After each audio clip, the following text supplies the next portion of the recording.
뭐 복을 많이 받고 잘 풀려지고 형통하게 될 줄 알았는데 그렇지 않은 집들이 많이 있습니다. 부자가 되지도 않고, 그리고 소위 우리가 잘 나가지도 못하고 그런 경우들이 많기 때문에 하나님을 믿는 이유가 하나님을 통해서 내 욕망을 취한다라고 하면 어느 순간에는 회의를 느낄 수밖에 없게 됩니다. 저에게 만약에 하나님을 왜 믿습니까? 라는 질문을 해보면 저는 이렇게 대답을 합니다. 내가 능력이 좀 부족해. 내가 세상을 살아보니까 확실히 뭔가가 부족해. 결핍에 대한 문제죠. 여러분도 저마다 결핍이 있으시죠? 부족한 거. 나는 다 좋은데 건강이 좀 안 좋아. 나는 다 좋은데 좀 돈이 없어. 나는 다 좋은데 우리 자식이 좀 걸려. 다 모든 것이 다 해결됐는데 이 자식이 그렇게 속을 썩이네. 뭐 이런 사람들마다 가정마다 말하지 못하는 그런 고민들이 있고, 그리고 말하지 못하는 부족함들이 다 하나씩은 다 있습니다. 그것 때문에 그 문제는 내 힘으로 해결하려고 해도 사실은 그게 되지 않거든요. 공부를 해봐도 확실히 부족한 걸 느끼게 됩니다. 뛰어난 사람 앞에 서면 부족한 사람은 한없이 작아질 수밖에 없어요. 그럴 때 여러분들은 누구에게 도우심을 구합니까? 내 힘으로 할 수 있는 만큼 해보지만 내 능력의 한계를 딱 느끼는 그 순간에 우리는 누구를 의지하게 되죠? 하늘을 쳐다보게 되는 것이 우리 인간의 본성입니다. 그러니까 열심히 살아보고 한계를 느껴본 사람은 하늘을 보지만 열심히 살지 않고 자신의 한계를 못 느낀 사람은 사실은 하나님을 찾지 않아요. 저에게 하나님을 왜 믿느냐라고 물어보면 저는 제가 부족해서, 제가 이렇게 부족한 사람이기 때문에 누구의 도우심이 없으면 이 세상을 살아갈 수가 없습니다. 여러 가지 중에서 저는 그걸 얘기하고 싶어요. 여러분들도 한번 좀 고민해 보세요. 내가 왜 하나님을 믿지? 내가 왜 기도를 하지? 라고 하는 질문이 굉장히 포괄적일 수 있지만 어떤 일면에서 보면 나는 너무 부족해서 하나님을 믿을 수밖에 없어. 그러니까 이걸 우리식으로 고백하자면 뭐라냐면 하나님 덕분에 내가 사는 거야. 이렇게 얘기하는 겁니다. 주의 도우심이 없으면 내가 하루도 살아갈 수 없어. 이 고백은 내가 늘 뭔가 부족한데, 부족한 것을 하나님께 구하지 않으면 하루도 살아갈 수 없는 부족한 사람이야 라고 하는 인식 위에 하나님을 믿는 믿음이 더해지게 되는 겁니다. 할렐루야. 아멘 좀 크게 하세요. 할렐루야. 네. 내가 늘 부족하기 때문에 하나님을 믿는다. 물론 여러분, 우리가 죽음에 처할 수밖에 없죠. 박명신 목사님 아버님께서 돌아가셨지만 정년을 못 채우고 일찍 조기 은퇴하셨어요. 병상 은퇴하셨단 말이에요. 목사님의 입장이나 자녀들의 입장에 보면 평생 목회를 하셨는데 이렇게 마지막을 늘 병원을 전전하면서 돌아가셔야 되나? 여러분 어쩔 수 없잖아요. 여러분의 마지막이 어떨지 여러분 설계하셨습니까? 난 여기서 이렇게 죽고 싶어라고 하는 건 여러분의 바람이고요. 우리가 언제 어떻게 죽을지는 모릅니다. 그냥 기도하는 것은 장례식 갈 때마다 기도하는 것은 하나님 3일만 딱 아프고 가게 해주십시오. 그리고 전 늘 그렇게 기도합니다. 그리고 제 아내에게도 당신이 내 뒷수습을 하고 1년 있다가 오라고 이렇게 얘기를 하죠. 왜냐하면 그 죽음을 모르기 때문에. 또 이제 부인을 먼저 보내고 이렇게 남자들이 남으면 좀 추해 보이더라고요. 제 개인적으로 저 스스로를 볼 때 추해질 것 같아서 당신이 좀 수습을 좀 하고 오면 좋겠다. 이렇게 이제 암묵적으로 제가 계속 이렇게 얘기를 하는데 그게 제 바람이지 되겠습니까? 언제 죽을지도 어떻게 죽을지도 모르죠. 그렇기 때문에 하나님을 믿습니다. 우리는 하나님을 믿을 수밖에 없는 사람들이죠. 그래서 늘 하나님을 고백하고 하나님 앞에 나아가는 겁니다. 구원받은 그리스도인으로서 내가 하나님을 믿게 되면서 하나님을 간절히 찾을 때가 언제인가? 여러분 성경에 보면 두렵다라고 하는 말이 굉장히 많이 나옵니다. 이 두렵다라고 하는 게 아니라 주님께서 평안하라 그리고 평화하라 이런 대부분의 말은 사람들이 두려움을 느낄 때 쓰는 말이죠. 두려움을 느끼지 않는 사람에게 평안하라고 절대 얘기하지 않아요. 난 내 삶이 좋아라고 하는 사람 앞에서 평화하십시오, 평안하십시오, 주님의 평안이 여러분에게 함께하길 원합니다 라고 절대 기원하지 않아요. 왜냐? 잘 살아가고 기쁘게 살아가고 있는 사람들에게는 절대 그러지 않아요. 그런데 주님의 메시지는 부활하시고 두려워 떠는 제자들에게 들어가셔서 평안하라. 두려워하거든요. 여러분 세상이 두렵지 않습니까? 코로나는 20대 30대에게는 감기약만 먹어도 낫는다라고 하는데 어르신들에게 또 면역력이 약한 분들에게 또 지병이 있는 분들에게는 굉장히 위험한 일이 될 수 있습니다. 그러나 건강한 사람들에게는 그냥 지나가는 감기와 같을 수 있어요. 물론 전염성이 높고 정확한 백신이 지금 개발되지 않아서 우리는 두려움에 처하는 거 아니겠습니까? 여러분 지금 예배 때 왜 마스크 쓰고 있어요? 두려워서 그렇잖아요. 두려워서. 내가 감염되면 어떻게 하나. 그 다음에 또 어떤 사람은 또 이렇게 배려할 수도 있겠죠. 내가 저 사람에게 감염을 시키지 않기 위해서 하는 사람도 있지만 기본적으로 마스크를 하고 손을 닦고 대부분 하는 것은 보면 두려움이 우리 안에 있기 때문입니다. 어떤 분들은 그래요. 마스크보다는 손 씻는 게 먼저라고. 손을 씻고 얼굴에 손만 갖다 대지 않아도 감염은 되지 않는다고. 아폴로 눈병이 한참 이제 유행할 때 안과 의사들은 아폴로 눈병이 걸리지 않았단 말이에요. 그렇게 치료를 하지만. 그러니까 의사들의 철칙 중에 하나는 뭐냐면 절대 손을 얼굴에 갖다 대지 않는다는 거예요. 그러니까 우리의 감염의 통로가 쉽게 말하면 공기 중에 있는 공기라고 생각하지만 그것보다는 내가 만지는 거. 만지고 내가 내 피부 부위에 손을 갖다 댄다거나 그것이 우리에게 감염이 될 수도 있다라는 거죠. 여러분 우리는 두려움을 많이 느낍니다. 미래에 대한 두려움도 있고요.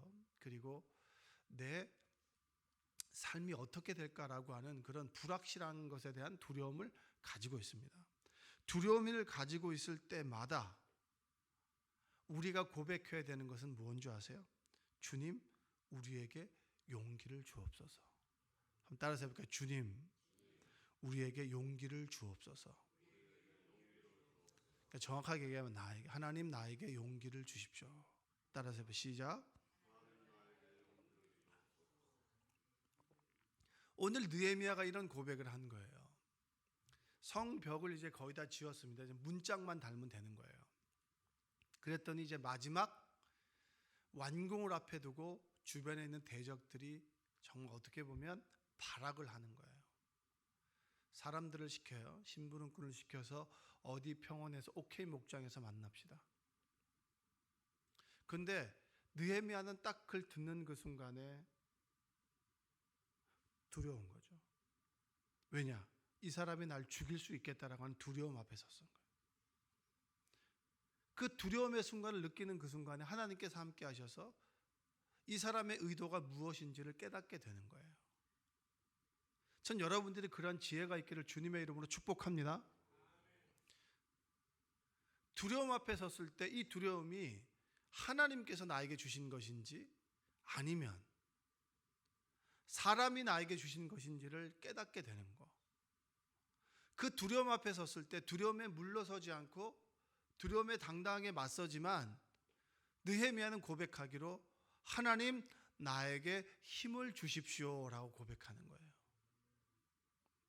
끊임없이 사람들이 산발락과 도비아와 게셈 사람과 주변의 연합군들이 느헤미야를 죽이려고 합니다. 왜냐? 지도자만 없애면 되는 거거든요. 내가 봤을 땐 느헤미야만 없으면 얘네들은 정말 뿔뿔이 흩어질 사람들이야. 오합지졸이야. 그렇게 생각하고 느헤미야를 불러서 그를 죽이려고 했습니다.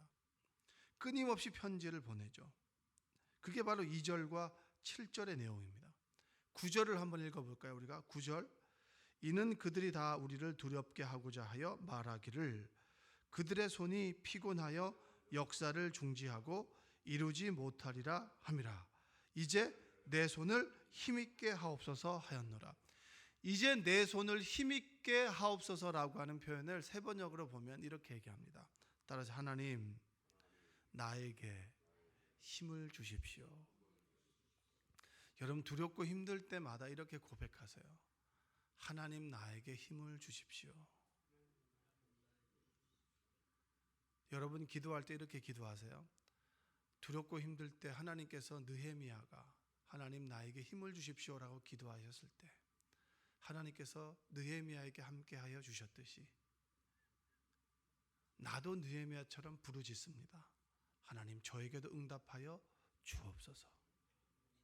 이게 이제 우리가 기도할 때 하는 약속의 기도입니다. 말씀을 가지고 하는 기도입니다. 하나님 나에게 힘을 주옵소서. 두려움의 순간이 얼마나 많이 있습니까? 세상은 끊임없이 우리에게 공포감을 심어줍니다. 마귀는 끊임없이 우리를 두려워 벌벌 떨게 합니다. 그럴 때 여러분 우리는 그 두려움으로부터 자유할 수 없어요. 우리가 세상에 남겨진 존재로 불완전한 존재로 피조물로 살아가는 우리의 인생은 늘 두려워하고 늘 아파하고 힘들어하는 것이 우리의 일상입니다. 우리의 인생이에요. 그럴 때 내가 하나님을 믿는 것이 얼마나 기쁘고 감사합니까?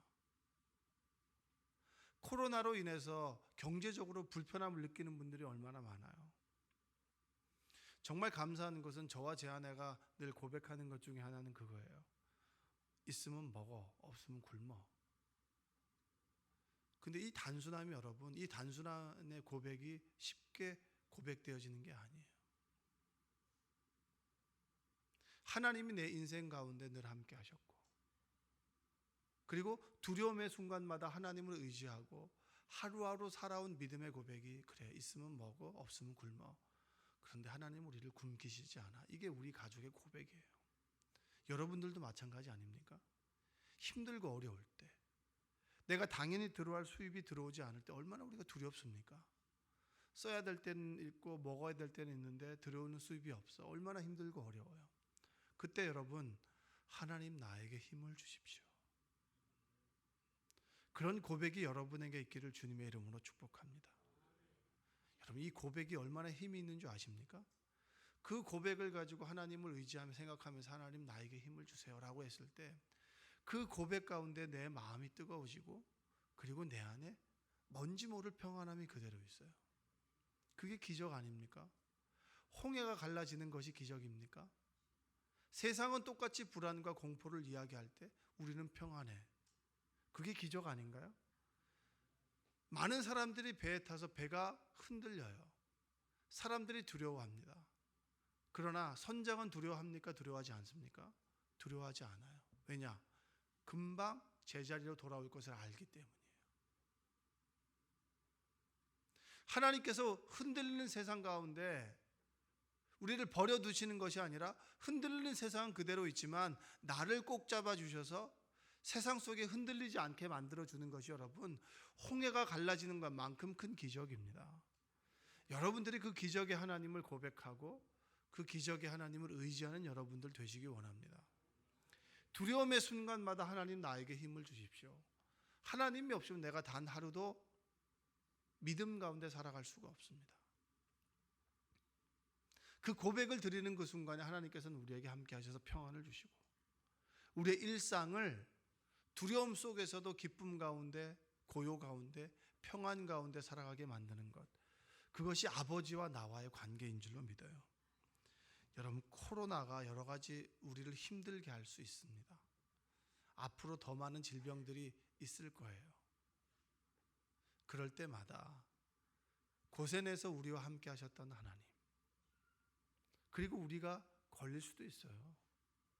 그렇다 할지라도 나를 치유하시고 회복해 하시는 하나님, 그 하나님이 계시다면 오늘 우리는 두려워하지 않고 사람을 잃어버리지 않고 하루를 살아갈 수가 있습니다.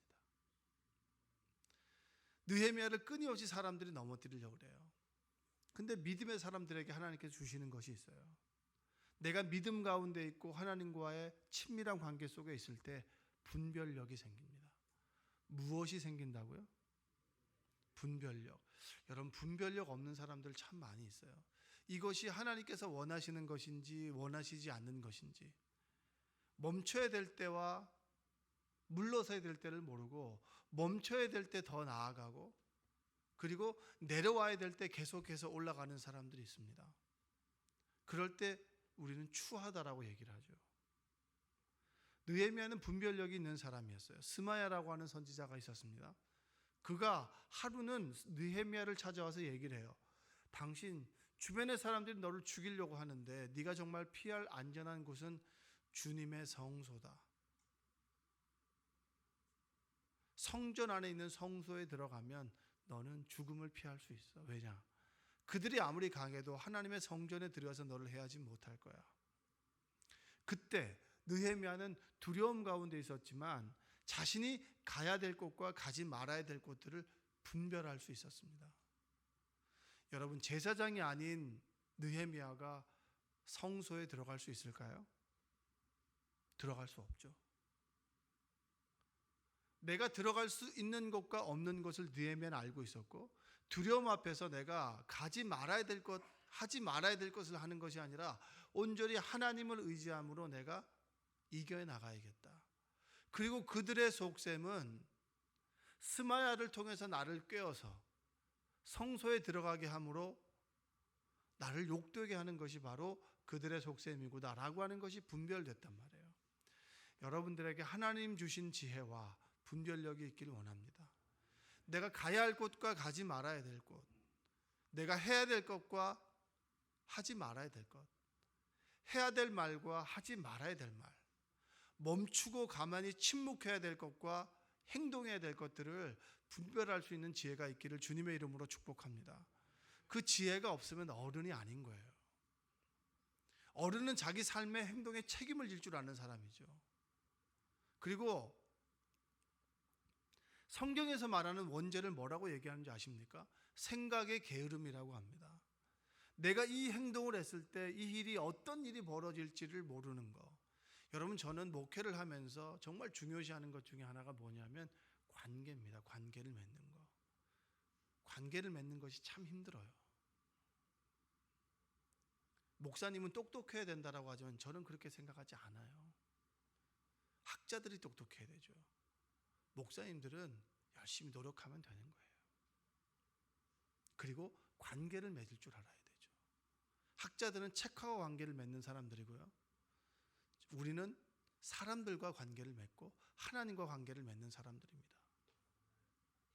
그 관계를 맺어 나갈 때 정말 중요한 것이 분별력이에요. 이 행동을 해야 되는가 말아야 되는가, 이 말을 해야 되는가 말아야 되는가. 욕을 먹어도 해야 될 때가 있고요. 그리고 욕을 먹지 않아야 되는 상황 속에서는 또 침묵할 수 있어야 돼요. 그것을 분별하는 것이 얼마나 힘든지 몰라요. 그래서 때로 욕을 먹을 때도 있죠. 그럴 때는 하나님 앞에 겸손하게 반성하고, 하나님, 제가 참 경솔했습니다. 그리고 고개 숙일 줄 알고. 그러나 수많은 사람들이 원해도 하나님 보시기에 그것이 옳지 않다라고 하면 욕을 먹어도 끝까지 갈 수 있는 것도 관계성입니다. 왜냐? 하나님과의 관계거든요. 모든 것이 여러분들조차고 여론에서 말하는, 언론에서 말하는 것이 사람들이 좋아하니까 그대로 쫓아가는 것만이 여러분 좋은 것은 아니에요. 모세가 정탐꾼의 말대로 가나안을 정복하는 것은 우리가 꿈도 못, 우리는 그들의 밥입니다라고 하는 말을 들었으면 어떻게 될까요? 하나님의 역사는 없어요. 요단강이 갈라지는 것 앞에서 어떻게 요단강을 건넙니까? 라고 하는 의견이 다수라면 그 말을 듣는 것이 옳은 건가요? 아니에요. 믿음의 역사는 하나님에 대한 확신을 가지고 신뢰를 가지고 믿음으로 나아가는 소수의 역사이지 불신한 다수의 역사가 아니라고 하는 겁니다. 때로 욕을 먹는다 하여도 여러분, 예배를 강행할 수도 있어야 되는 거죠. 왜냐? 때로 그 예배가 필요하다면. 그러나 하나님께서 멈추라고 하시면 또 멈출 수도 있는 거예요. 그러나 내 뜻과 내 계획대로 되어지지 않는다고 할지라도 그것이 이루어진다면 하나님의 선하신 뜻이 있겠구나 라고 인정하는 것이 바로 우리에게 주신 분별력입니다. 여러분들이 분별력을 갖기를 주님의 이름으로 축복합니다. 두려움 앞에서 하나님, 나에게 용기를 주십시오. 하나님께서 나와 함께 계실 때 우리에게 주시는 것이 이것과 저것을 분별할 수 있는 분별력입니다. 느헤미야는 그것을 가지고 있었어요. 그것을 가지고 있었기 때문에 오늘날 우리에게 느헤미야가 이 강단에서 선포되고 있는 것이고, 그가 하나님을 의지하고 하나님의 도우심을 입고 하나님이 주신 지혜를 가지고 분별하였기에 그는 성벽을 완공할 수 있는 그런 믿음의 사람이 될 수가 있었습니다. 저와 여러분들이 그러한 사람 되기를 원합니다. 두려움 앞에서 두려움을 솔직히 인정하고, 하나님, 저는 두려워 떠는 사람입니다. 그러나 주에게 도우심을 구합니다. 그게 인간적인 모습 아닌가요? 하나님, 내가 이것과 저것 중에서 무엇인지를 잘 모르겠습니다. 제가 어제 선배 목사님을, 참 제가 친한 우리 선배 목사님과 얘기를 하다가 그래요. 성지순례가 이번 주 기간이었습니다. 코로나가 딱 터지고 난 다음에 성도님들이 난리가 난 거죠. 지금 당장 가야 되는데 취소해야 되는 거 아니냐고.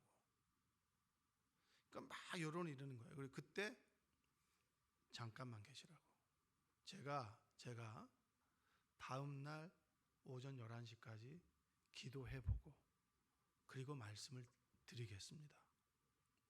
근데 그 다음날 10시에 이스라엘에서 입국 금지가 된 거예요.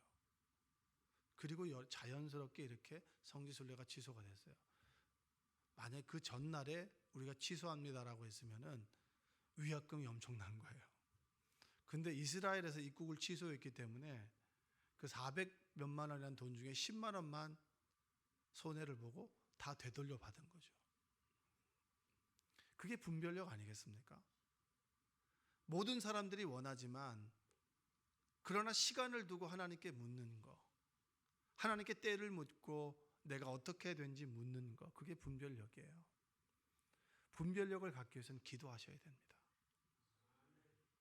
하나님께 늘 의지해야 돼요. 두려움 앞에서 하나님 나에게 용기를 주옵소서라고 간구했듯이, 하나님 나에게 매 순간 이것을 선택할 수 있는 지혜를 주십시오. 사람들이 이러니까 그렇게 해야 되겠죠? 이게 그것이 아니라, 잠깐만요, 내가 하나님께 묻겠습니다. 잠깐만 기다려 주십시오. 목회자들이 여러분이 고민을 상담해 올 때 이렇게 얘기하죠. 제가 잠깐만 기도해 보겠습니다. 왜 그것이 필요할까요? 모든 정황상 그 선택이 맞다 할지라도 하나님을 신뢰하고 존중하는 행위가 바로 그것입니다. 여러분들이 그렇게 되었으면 좋겠어요. 흘러가는 대로 흘러가지 마십시오. 흘러가는 대로 살아간다 할지라도 그 속에서 하나님께 묻고 내 자리를 늘 돌아보고 이것이 내가 서야 될 곳에 서 있는 것을 늘 주님께 묻는 것, 그것이 바로 분별력입니다. 여러분들이 분별력을 가지고 오늘 하루를 살아갈 때 주님 안에서 행복하게 살아가시기를 주님의 이름으로 축복합니다. 기도하겠습니다. 사랑과 은혜가 풍성하신 아버지 하나님, 감사합니다. 참 부족하고 무지하고 어리석은 우리를 주님께서 불러주셔서 예배하게 하시고 기도하게 하심에 감사합니다. 두려움 앞에 섰을 때 하나님, 나에게 용기를 주옵소서 라는 느헤미야의 고백이 나의 고백이 되게 하여 주시고, 악한 것과 선한 것, 내가 서야 될 것과 잊지 말아야 될 것을 분별하는 지혜를 주님께 구하오니, 오늘 하루를 살아갈 때 주의 지혜를 우리에게 허락하시사 분별할 수 있도록 주여 도와주옵소서. 오늘 하루도 온전히 주님께 바치며 예수님의 이름으로 기도합니다. 아멘. 우리 338장 1절 우리 찬송하시고, 우리 주신 말씀 가지고 기도하시고, 생명나무 교회를 위해서 담임 목사님의 가정과 이 교육자들의 가정을 위해서 기도해 주시고, 또 여러 가지 아파하고 힘들어하는 우리 주변의 이웃들을 위해서 경제적인 문제, 그 다음에 우리 육체적인 문제로 아파하고 힘들어하는 분들을 위해서 중보기도 해주시고, 속회 선교회, 그리고 우리 믿음이 연약하고 그리고 장기 결석한 우리 교우들을 위해서 함께 기도하겠습니다. 내 주를 가까이 하게 함은 십자가 짐 같은 고생이나, 내 일생 소원은 늘 찬송하면서 주께 더 나아가기 원하. 두 손 높이 들고 주여 외치고 기도하겠습니다. 주여! 사랑과 은혜가 풍성하신 아버지 하나님 감사합니다. 주의 도우신 가운데 살아갑니다. 주의 말씀 가운데